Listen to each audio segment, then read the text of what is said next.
Phone যেটা ভুল করে মানুষ, ফোন পুরনো হয়ে গেলে বিক্রি করে দিই।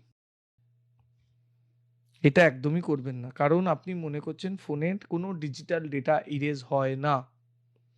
ডিজিটাল ডেটা এরেজ হয় না, সব প্রেজেন্ট থাকে। একটা ফোনের মেমোরিতে একটা ইন্টারনাল মেমোরি, একটা এক্সটার্নাল মেমোরি যেটা সার্ভারে আছে। ফটোকপি বোথ ওয়েতেই হয়। তো আপনি যদি ফোনটা বিক্রি করে মনে করেন যে আপনি সেফ, এরকম প্রচুর রিকভারি টুলস আছে যদি কোনো মানুষ মনে করে, এবং এগুলো সব এই ধরনের কাজেই ইউজ হয়।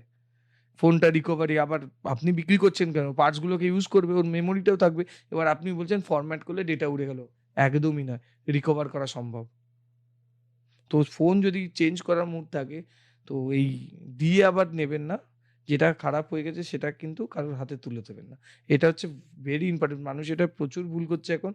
কারণ ডিজিটাল ডেটা কোনদিন উড়ে যেতে পারে না। এখন ফরম্যাট করার অনেক অপশনস হয়েছে। ডিব্যান্স বলে একটা টুল আছে, ডিব্যান। তো সেটা দিয়েও ফরম্যাট করা যায়। আমার মতে সবথেকে সেফ, কেন এত খরচা করে এত কিছু করবে বিক্রি করার আগে? তো ফোনটা না বিক্রি করাই বেটার। কারণ আমার ওটার মধ্যে ডিজিটাল অনেকের পার্সোনাল ডেটা থাকতে পারে, পার্সোনাল পিকচার্স থাকতে পারে, পার্সোনাল চ্যাট থাকতে পারে, যেটা সবটাই কিন্তু কম্প্রোমাইজড হতে পারে।